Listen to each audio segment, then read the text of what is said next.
So here's what we're interested in.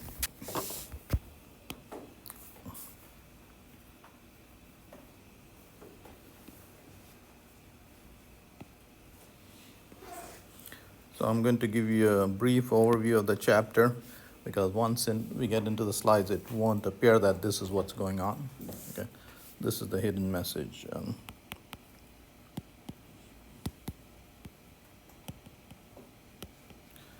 All right, so you have a bunch of charges in this room. What are you interested in knowing? Their interactions on each other? What you want to know is what is the electric field everywhere in this room. Okay? And right now we're keeping things simple. We're not going to let these guys move. So the electric field doesn't depend on time. Okay? So what you want to know is what is the electric field everywhere in this room. I'm just drawing this. This is called a vector field.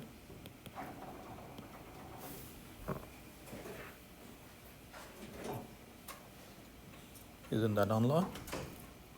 I was wondering if it was supposed to be. I think it is locked.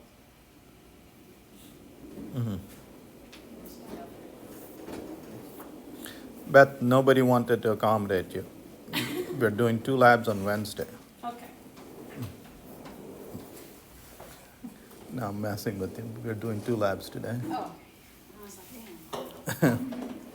All right, so what you want to know is what is the electric field at all locations. This is called a vector field because at every location you have a vector. Okay, now to specify a vector field, what you need is 3 functions.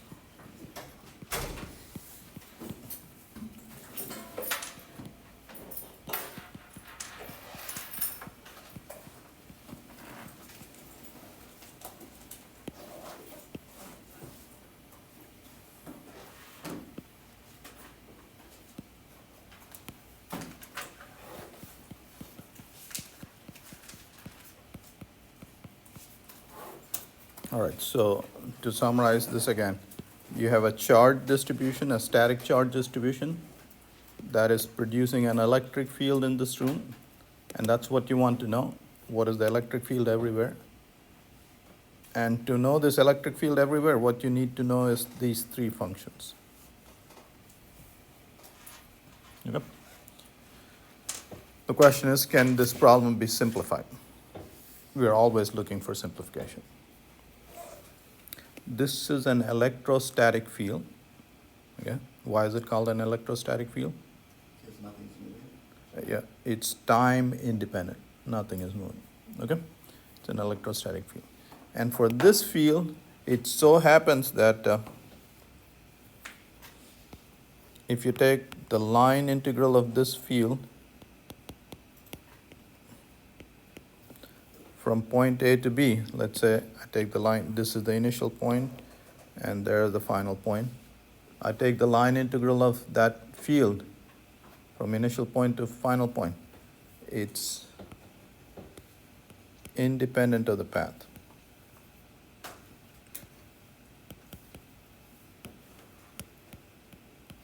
What does that mean?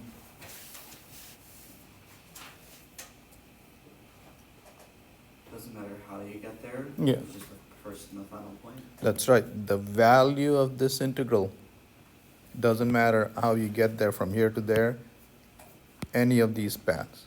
It just depends on the initial point and the end point. Okay?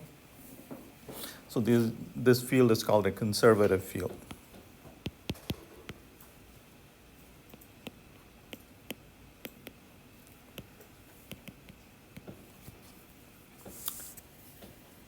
This field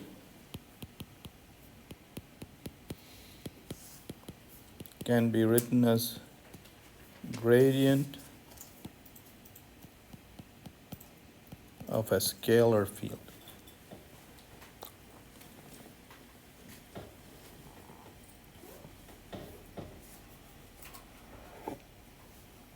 All right, what did you gain from all of that?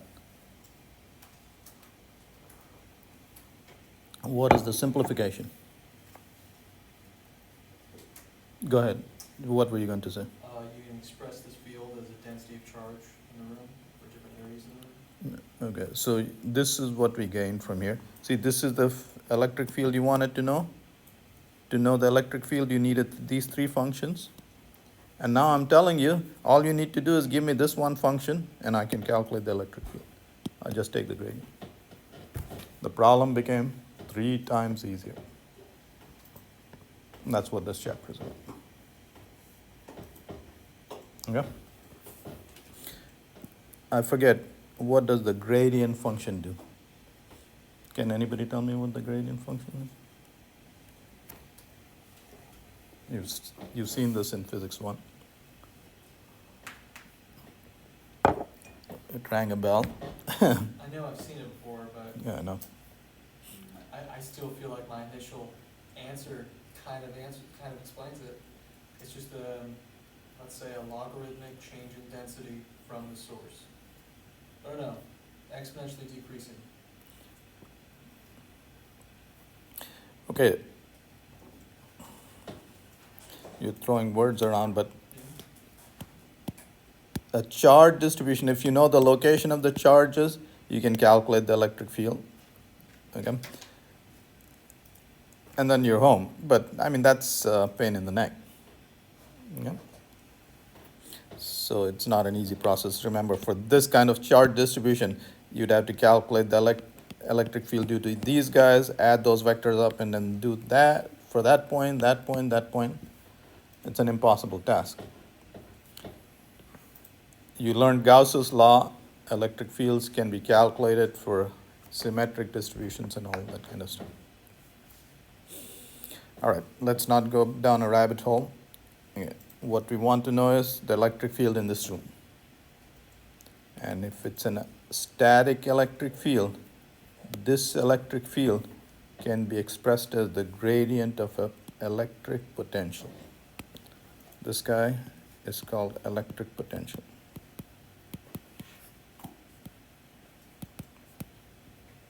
And that was a pretty big deal for us. Why was it a big deal? Because instead of having to give you 3 functions, all I do is give you one function and then calculate the gradient. Calculating gradient is very easy. Okay? Let me show you how to calculate gradients. Okay? All right, so I'm going to use a very simple example. Here's an electric potential function.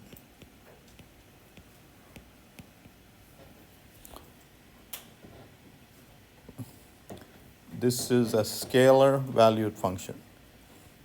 What does that mean, my friend?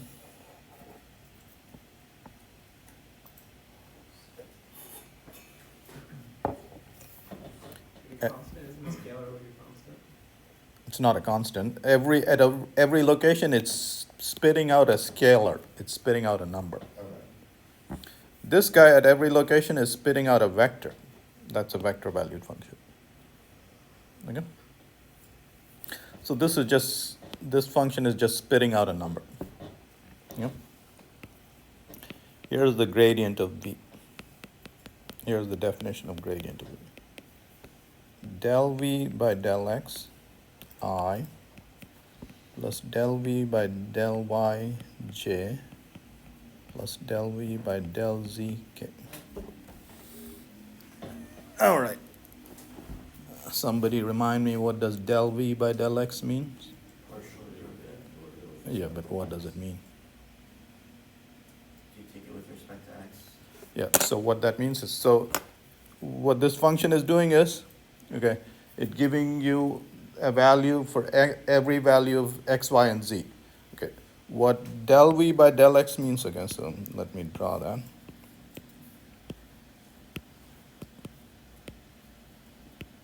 So let's say you're calculating at this point, del V by del X gives you how much V changes as you're moving parallel to the x-axis.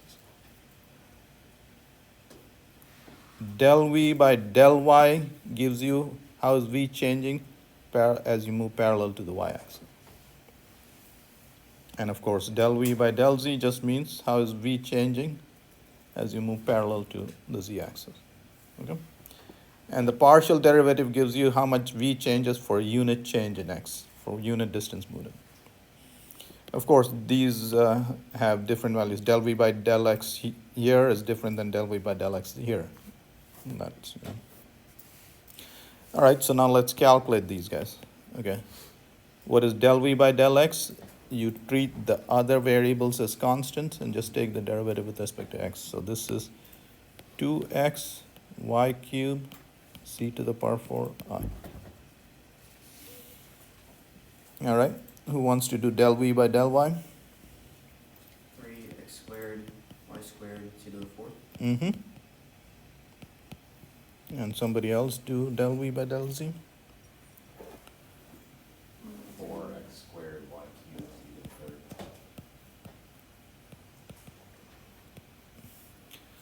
third. Okay. So that's how you take the gradient operator.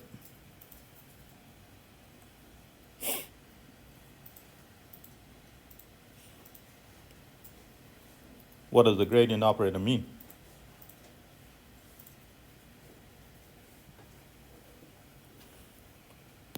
So here's what it means.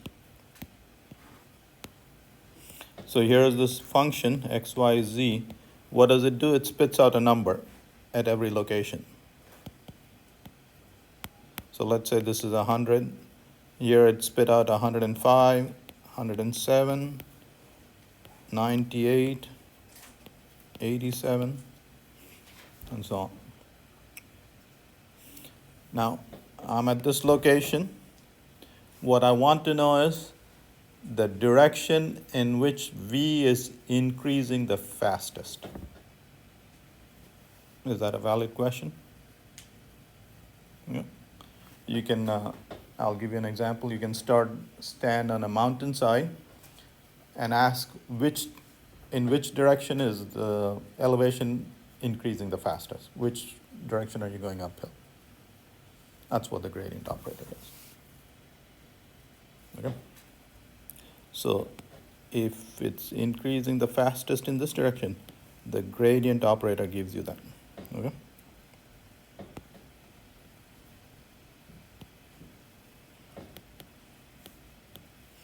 So the gradient operator is a vector. The result is a vector. The magnitude tells you the rate of change in that direction. How much does v change for one unit displacement? And it gives you the direction of the vector, gives you the direction of the vector.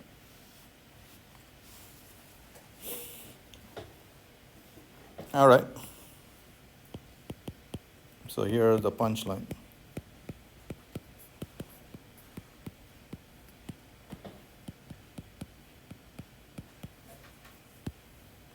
The electric field at a location is negative of the electric potential gradient. That's it. So the electric field at this point is pointing in that direction.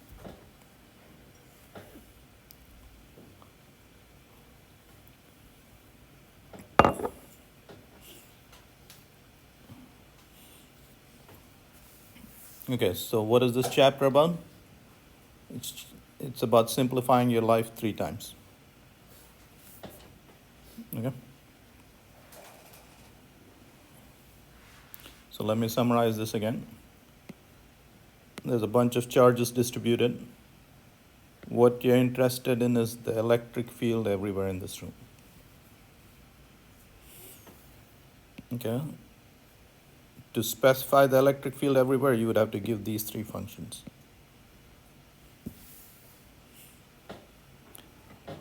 And what am I saying? What I'm saying is if you don't let these guys move, then you don't have to specify this. All you have to do is specify this one fella. And the electric field is the gradient of that fellow. Negative of the gradient of that fellow. Okay? How did you say again, the relation between the electric field and the negative gradient? So the gradient tells you the direction in which the electric potential is increasing the fastest. and the electric field is in the opposite direction. Understood. Okay. So you're on a mountain, you figure out what direction the elevation is increasing the fastest, water is flowing in the opposite direction.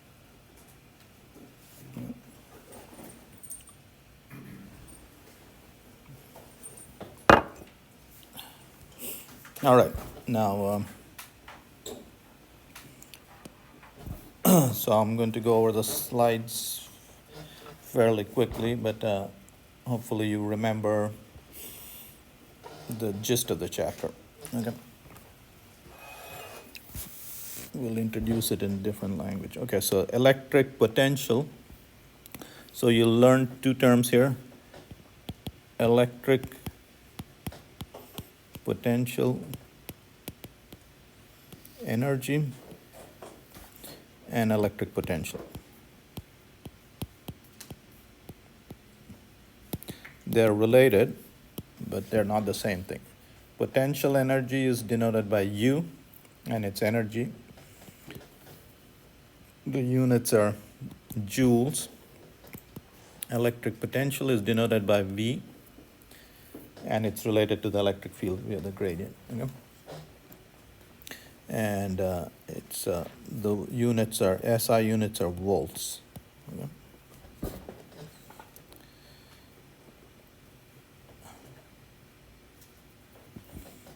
These are the Maxwell's equations, and if you're going to be an electrical engineer, then you'll become real friendly with these equations.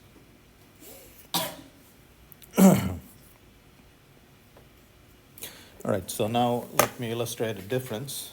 Okay. So this is the ground. Which way does the acceleration due to gravity point? Downward. Downward. Okay. You drop a mass, it speeds up this way. Okay? So what is happening? Potential energy is decreasing and kinetic energy is increasing. Okay? The sum of the two remains constant. Okay, so as long as there's no drag, the sum of the two remains constant. What happens if there's drag present? Yeah, the friction converts some of that to heat, and it reduces the sum of potential and kinetic energy. Okay? All right, now we have a little different situation. Okay, there's only one kind of mass, but there are two kinds of charges. Okay, so let's say we have an electric field pointing like that, just like gravity, the acceleration due to gravity. I put a positive charge here and a negative charge here. What happens? They move in opposite directions. See, the force on a charge is Q times the electric field. The force on a positive charge is in the same direction as the electric field. The force on a negative charge is in the opposite direction. So the force on this guy is in this direction. The force on this guy is in that direction. This guy falls downwards. This guy falls upward. This guy's potential energy decreases in this direction. This guy's potential energy decreases in that direction. This happens because you have two kinds of charges. Here you had only one kind of charge. Okay. All right, so, and we don't like that. So this is potential energy is high, potential energy is low. Potential energy is high, potential energy is low. Not good.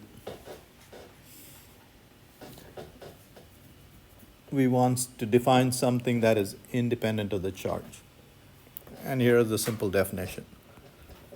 So we'll define electric potential, and change in electric potential is change in potential energy divided by Q. And it removes the charge dependence.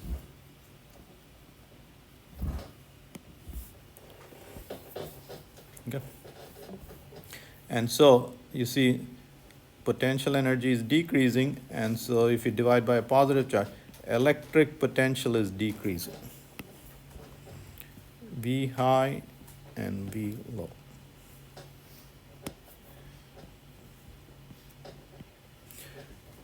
How about if we put a negative charge? Negative charge here, it go U high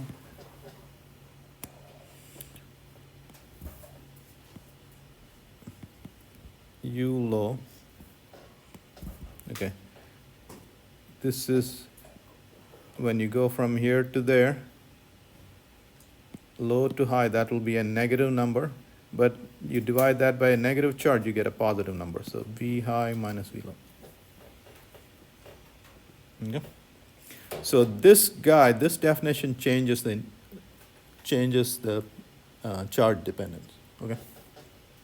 So we define a new quantity called electric potential, and electric potential decreases in the direction of which the electric field points.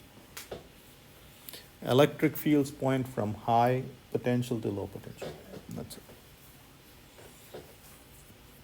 Okay? Everybody understand that? So let's, since we are all experts now, let's just go to the last page. Or one of the last pages. Okay, what is this?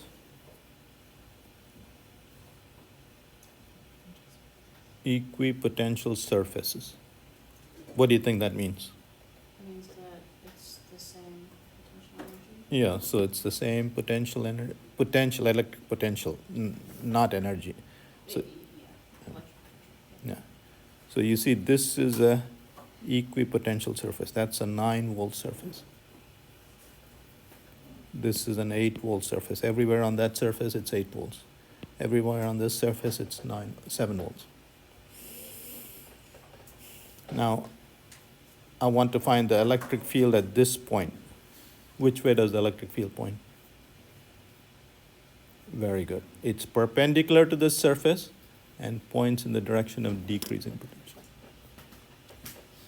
That's it. So you see, if you give the equipotential surface, you can calculate the electric field at all locations. It's perpendicular to that surface and that location, and it's pointing in the direction of decreasing potential. So here are two positive charges. These are equipotential surfaces. And you see the electric field is pointing perpendicular to the surface, and this is at a lower potential than that. Okay? So that's what it does. What is this fellow called? Two equal and opposite charges. It's called a dipole. Okay? And these are equipotential surfaces, and there's the electric field perpendicular to the equipotential surface. Okay?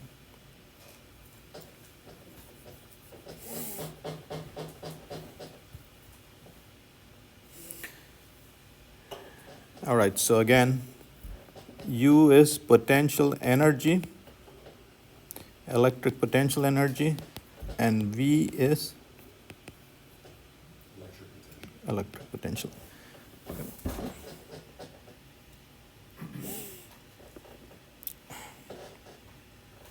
All right, why did we have to define electric potential?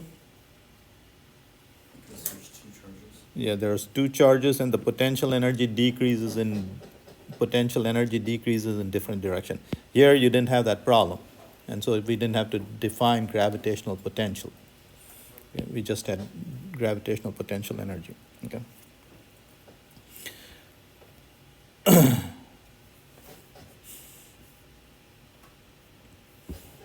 So the concept of potential energy can be associated with all conservative forces. Okay, what that means is, soon as you hear that term potential energy, that means this line integral of that force is path independent.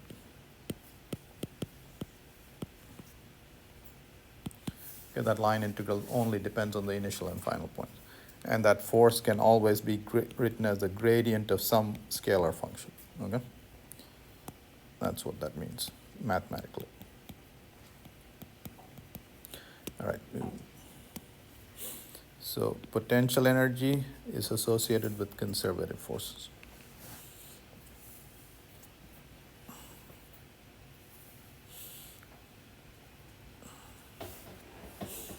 Work done by any force in going from this initial point to that final point is this line integral. The line integral of the force dotted with that, okay? So let's say here's the initial point, there's the final point, and if you want to calculate the work done along that path, you do this line integral, okay? If it's an electrostatic force and you're moving this charge Q, okay, it's this is the line integral, okay?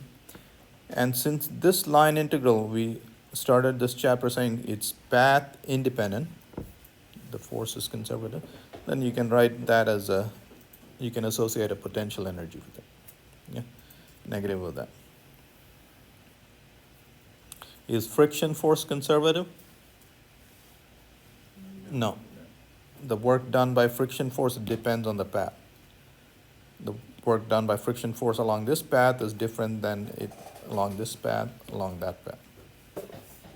Okay.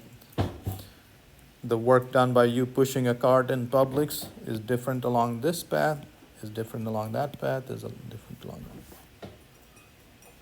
Okay.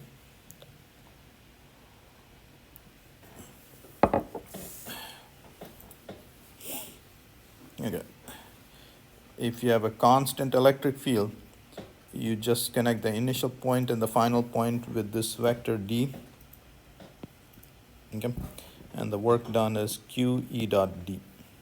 This is only for constant electric field. The electric field comes out and you just sum up all the little vectors, and that gives you the vector from the initial to final point. That's change in potential energy. Okay, so change in potential energy is minus Q E dot S. Okay, so let's say here's the S vector. Yep. Now, see, change in potential energy in going from here to there. E dot S. Is this quantity positive or negative for this diagram? It's positive, very good. There's E, there is S, that's an acute angle. Cosine of that angle is positive, so this is positive.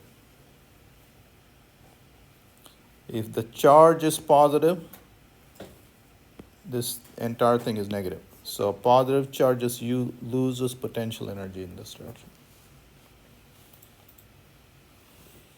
If the charge is negative, this was positive, negative times negative positive. So negative charge gains potential energy in going from here to there. And we don't like that. Okay.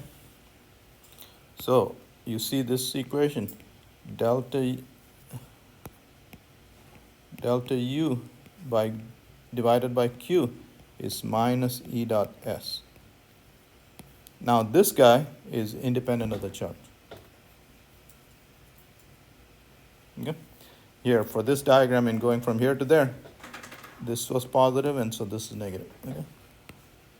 So we'll call this change in electric potential.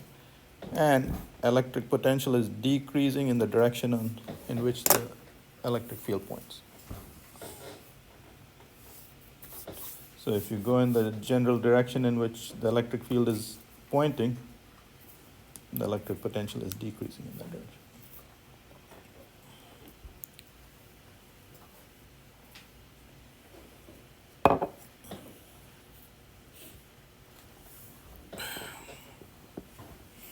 So we define electric potential denoted by V. Change in any quantity is V final minus, it's final value minus initial value. and that's defined as electric potential energy divided by Q, which is minus W by Q. Okay. Delta U is minus W.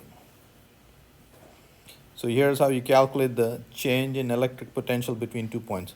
Just take the line integral of E dot ds from the initial point to final point.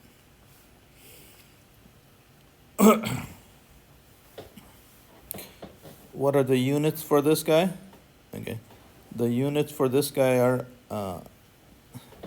electric field is measured in Newton per Coulomb dot meters. I guess so, and so and this combination is called a volt after Mr. Volt, in honor of Mr. Volt.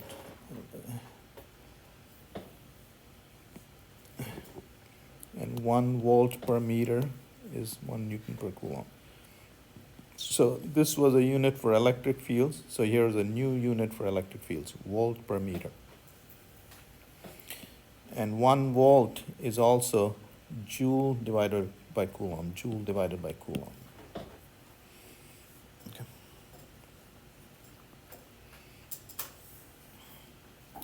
All right, so if you wanted to calculate the change in potential between these 2 points, okay, all you do is you do this line integral. For a constant electric field, for this constant electric field, and again, this line integral is independent of the path. You can go this way, you can go this way, you can go any different way. The value of this line integral will will not change. Yep. And if the value of that line integral changed, then you couldn't define this thing. It wouldn't make sense to define it. Okay?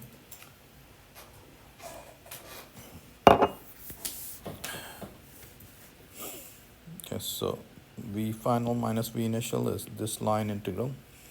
And if for a constant electric field that comes out, you're just summing over all the vectors. The sum of all these vectors is this vector. Yep. So it's E dot S. Yep. So electric field lines point in the direction of decreasing potential. Okay. So even if you didn't follow all of that previous stuff entirely, just at least remember this. Electric field lines point in the direction of decreasing electric potential.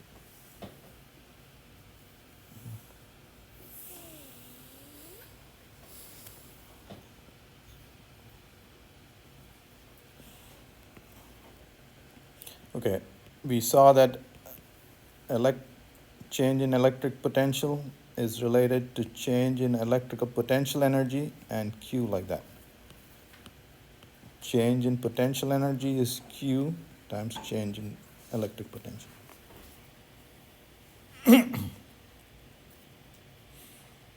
What is the charge of an electron? What is the symbol for the charge of an electron? Isn't it E to the negative? Isn't it E to the negative? Yeah, it's E, so it's a negative charge.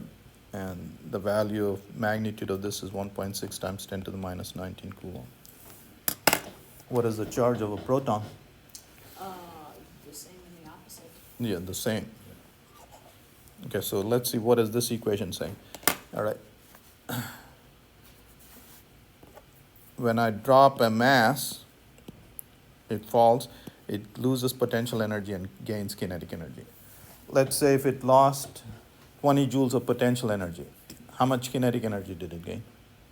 The same. 20 joules of potential energy, kinetic energy. Okay. We saw that a positive charge falls this way and negative charge falls this way. The change in potential energy of that charge is the charge times the change in electric potential. Let's say it fell through 1 volt.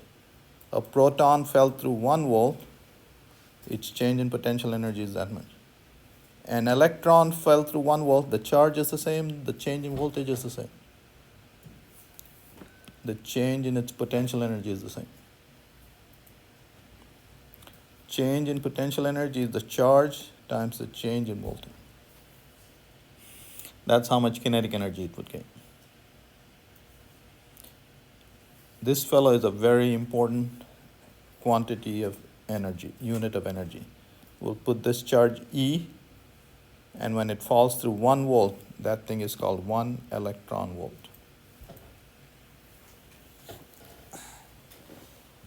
This is a very important unit of energy. Okay, so let me show you what it tells you where your life is. Okay.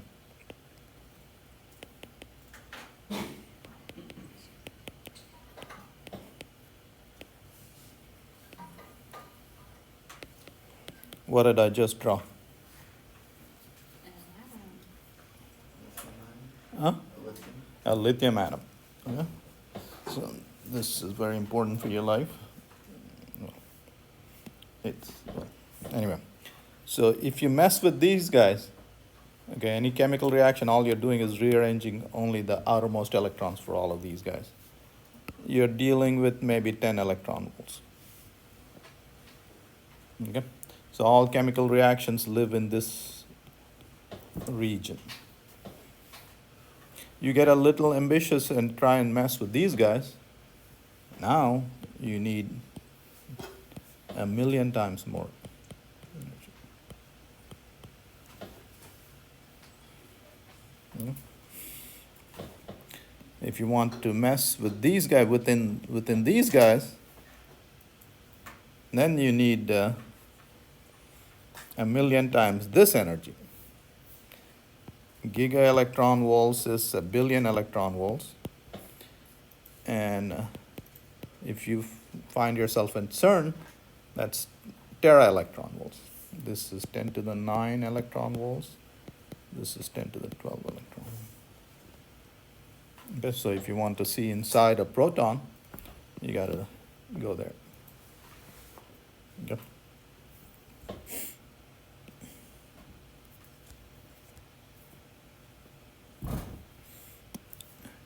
At the Large Hadron Collider, you can achieve, so they take protons and other heavy nuclei as well, get them going in opposite direction, and then have them collide to look inside a proton and stuff, among other things. So 10 TeV per nucleon. 1 tera electron volt is 10 to the 12 electron volt. The mass of a proton is 1 JeV, 1 billion electron volts. So, okay, so they're getting protons to go around in the opposite direction.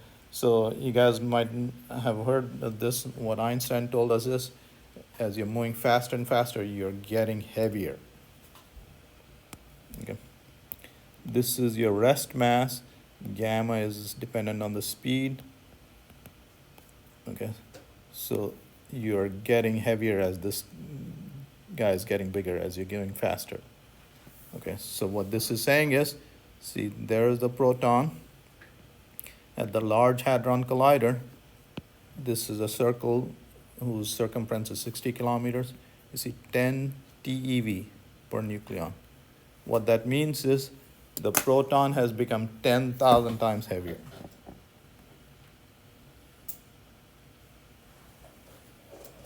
So its rest mass is 1 unit, and because of its kinetic energy, now it weighs 10,000 times its rest energy. So all of it is kinetic energy. Okay, so that's what's happening.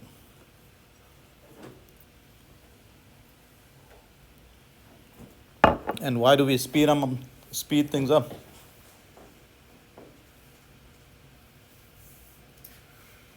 Why do we want to do that? So you can break it past the repulsive forces, smash them together. All right, so you can think of that as essentially a huge microscope. Okay, so here's the wavelength. All particles have wave-like nature. The wavelength associated with the particle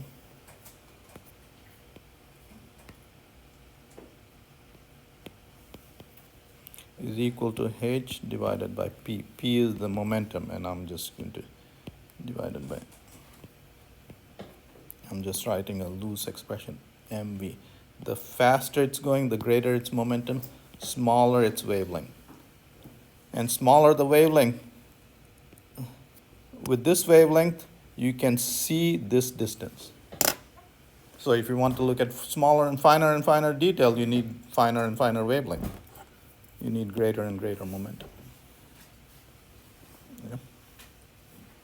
So you want to look inside a proton, you know, that's what you need, higher and higher energy particles.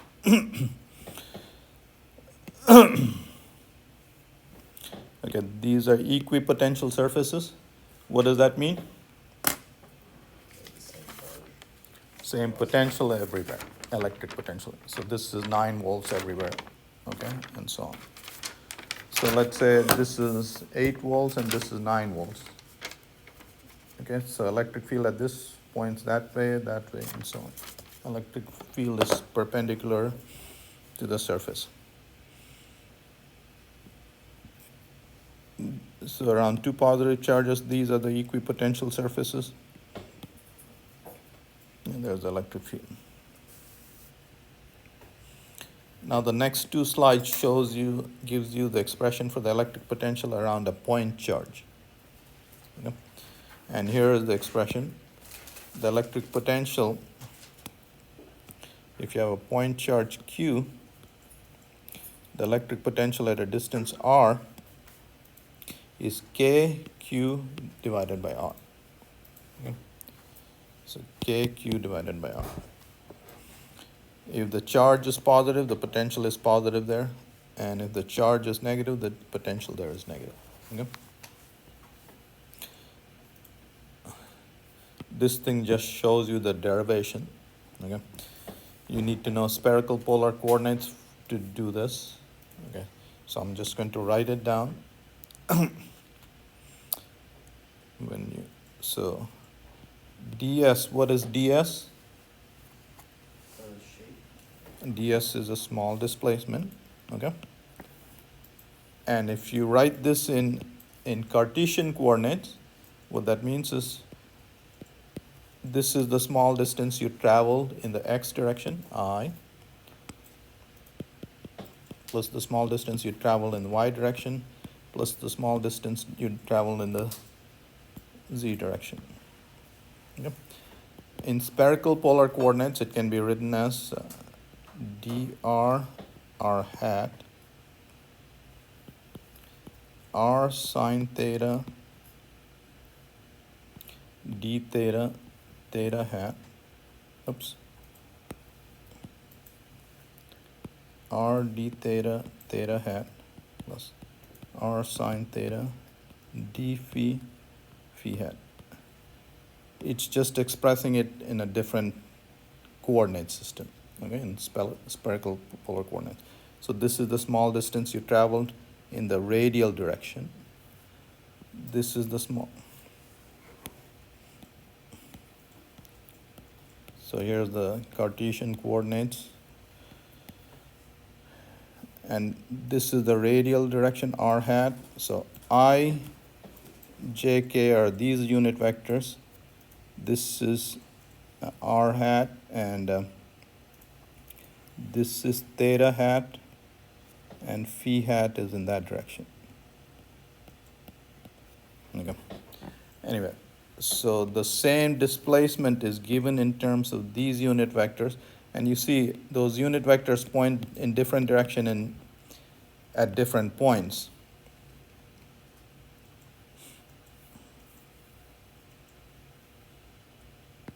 Why do you use different coordinate systems?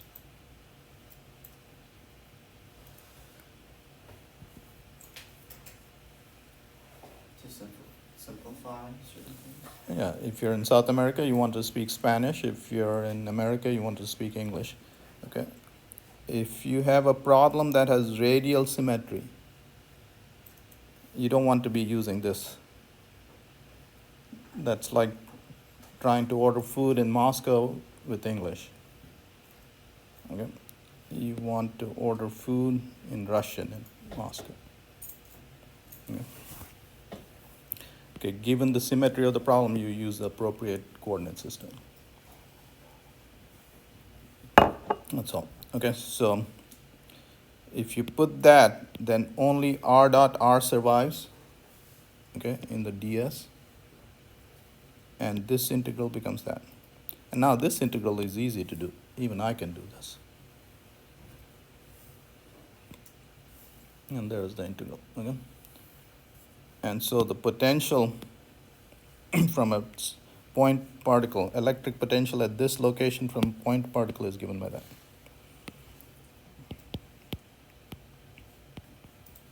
Okay?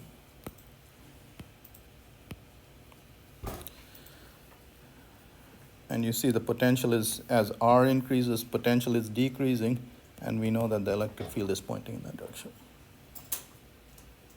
Okay. What's happening in this direction is the potential decreasing along this line. No, it's staying the same. It's staying the same. Very good. So this is an equipotential surface, and the electric field is perpendicular to the equipotential surface. Okay.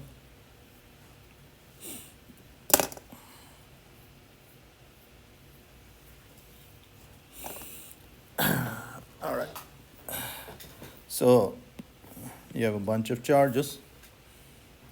You can find the electric potential at this point.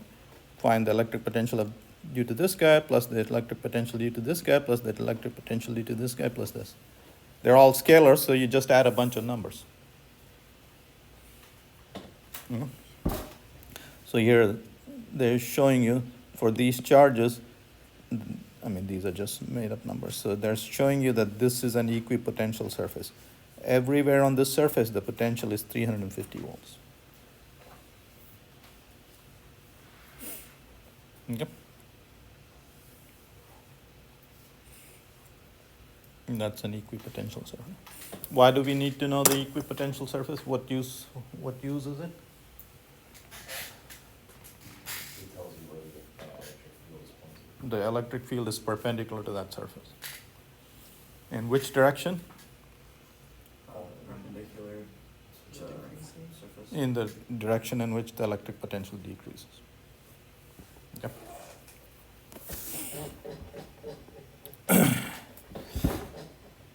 What is a dipole?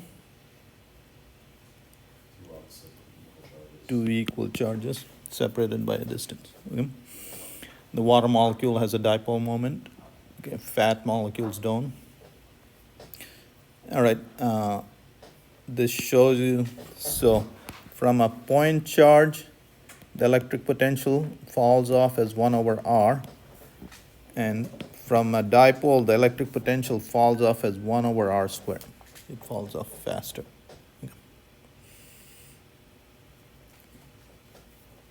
You want to calculate the electric potential due to a continuous charge distribution. Where would you encounter this? A thundercloud. Okay. So you break up the thundercloud into little pieces, calculate the electric potential due to that little piece there, and then add up all the potential due to all the pieces. It's just adding a bunch of numbers, and there is that integral. When can you do that integral? Can you do it for a thundercloud? No. For symmetric charge distributions, you could potentially do that integral. Okay.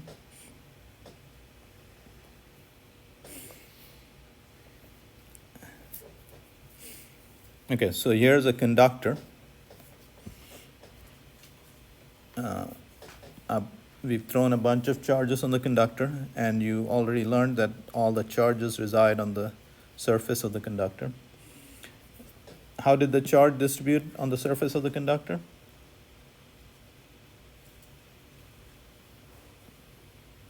What was their goal? To produce a net electric field of 0. Very good. So the way they distribute is, so the electric field inside is 0. Okay. And on the surface, the electric field is always perpendicular to the surface. Okay. Now let's calculate the electric potential between these 2 points. Okay, so we are going to go along a path that's parallel to the surface. electric field is perpendicular to the surface and ds is parallel to the surface. So this is always zero. Sum of a bunch of zeros is still zero. VB minus VA is zero. So the potential at this point is equal to the potential at this point. So a conductor with a bunch of charges is an equipotential surface. In fact, if B were here, what is that integral? Still zero, because electric field everywhere here is zero. So that would be zero. So the entire conductor is an equipotential volume. Okay.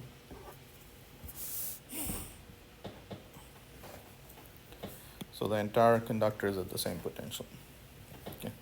The potential everywhere is the same.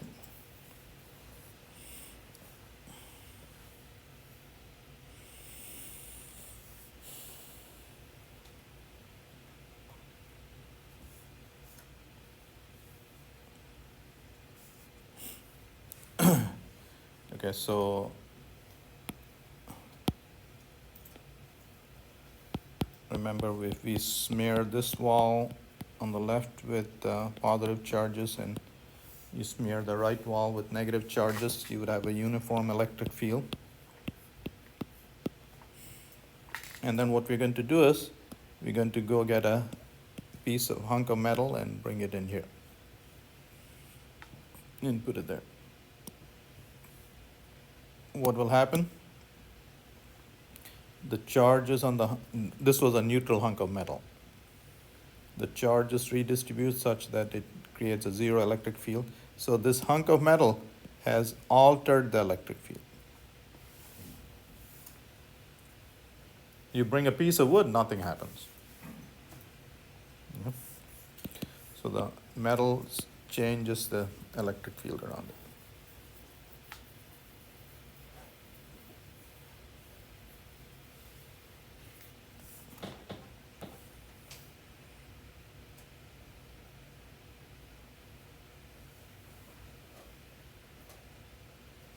I wonder if electric eels sense things that way.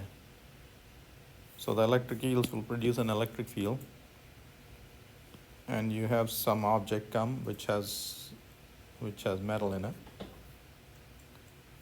I mean, living things have metal in it, and they alter the electric field, and the electric eel must have. So I'm not sure, I'm just winging this one. It's a very similar way how sharks do it, because sharks do it that way. This Yeah. is the. So it produces an electric field, and there's the sensors. This electric field got altered, and there must be some. Gotta look it up. ChatGPT.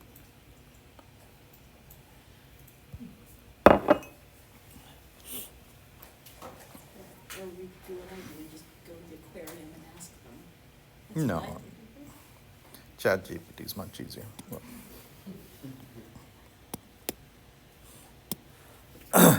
All right, what does Faraday's cage do?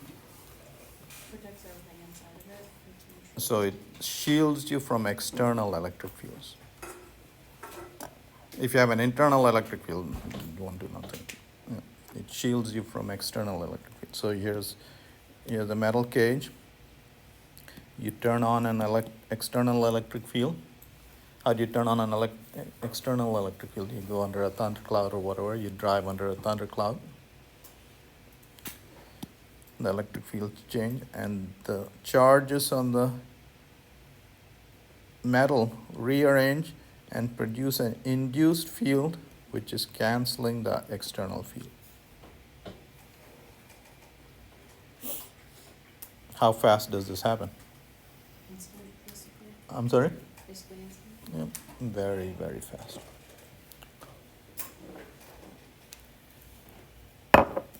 Yep. See, here's a metal sphere, and the field inside is, the external field has been shielded from the inside.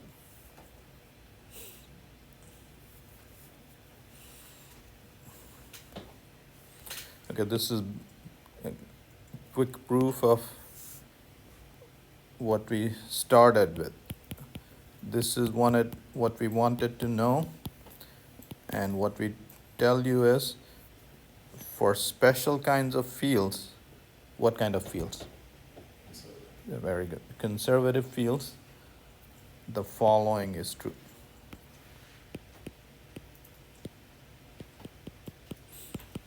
Okay. So instead of having to give three functions, x, y, and z coordinate, all you have to do is give that function. So, okay, so we'll quickly go over the proof. Here was the definition of change in electric potential was equal to that. Now let's look at what is the change in potential for a small displacement, infinitesimal displacement. This is dV, and that's just equal to that.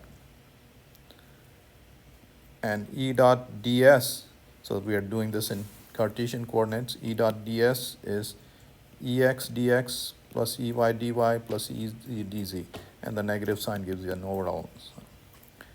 dV, a small change, is partial derivative with respect to x, and that's the small displacement along the x direction.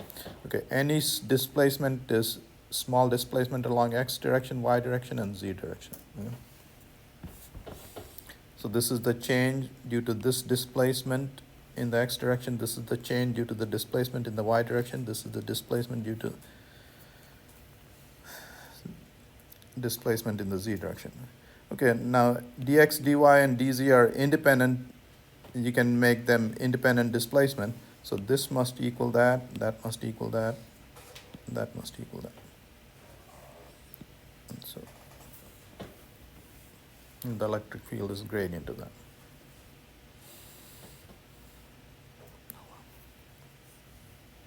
The blue lines are equipotential surfaces. Electric fields are perpendicular to the equipotential surfaces. From a point charge, these are equipotential surfaces, and electric field is. Which is at a greater potential, this one or that one? The one closer to each other. Yeah, the one. So this is at a higher potential than that. Okay, electric fields are pointing in that direction. So those are equipotential surfaces. That's an equipotential surface. Potential energy is U. The potential energy between two charges is given by that. K, Q1, Q2 divided by the distance between the two. Okay, so if, how does the potential energy arise? If you have a positive and a negative charge, what do they want to do? They want to attract each other, so it's like you've held a stretched spring, and it has potential energy. And if you have two positive charges, what do they want to do? They want to fly apart, so it's like you've compressed the spring and you're holding it. Yeah. So there's the potential energy. If you have a constellation of charges, the potential energy is the potential energy of this pair plus this pair plus this pair. Yeah.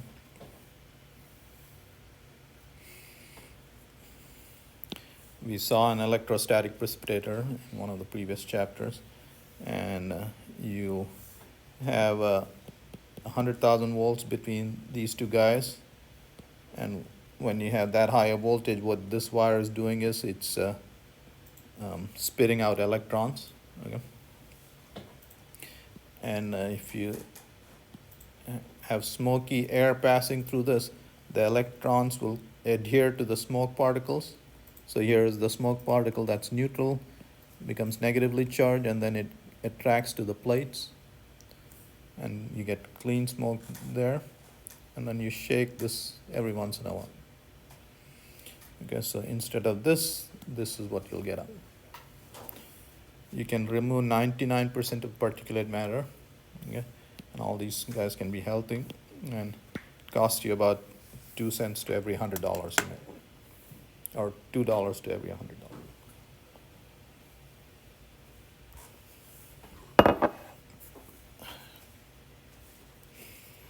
Okay, you'll all be driving battery-powered cars sometime or another in your lifetime. Okay, so when you buy a battery-powered car, what you're buying is a pack of battery with 4 wheels. The price depends on the size of the battery. Okay, kilowatt. Okay, kilowatt is just a watt. Watt is joules per second, and R is time, so second. So this is a unit of energy.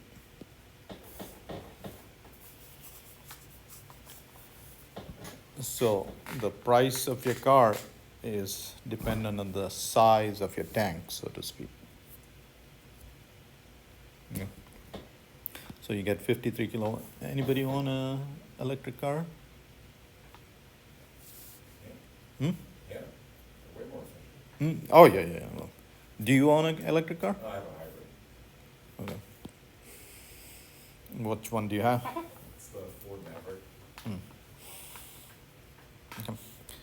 So you get a 53 kilowatt hour, 85 kilowatt hour, and so on. Okay. Anyway, size of the battery. Okay.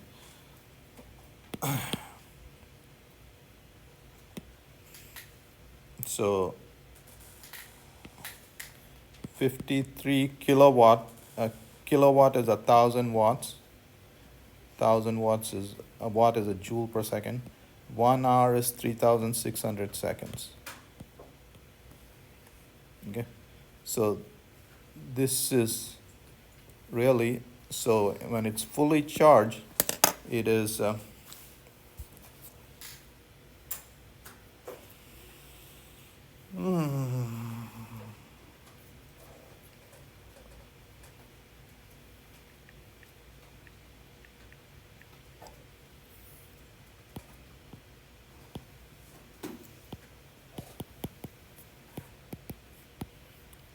that's how much energy you have.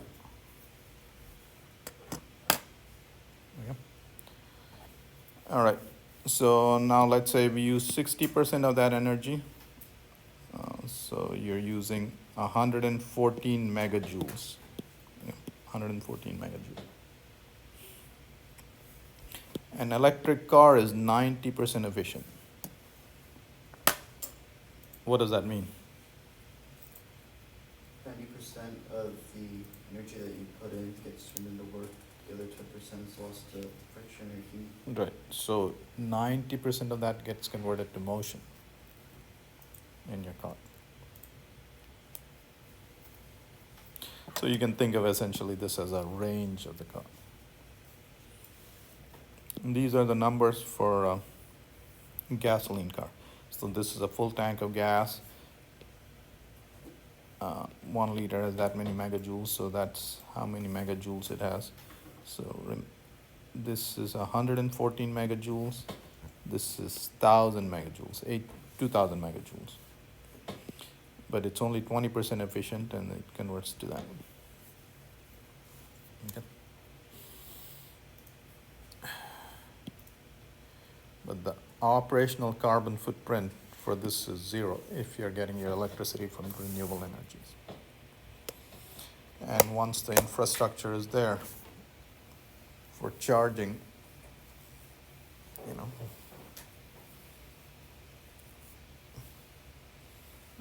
I just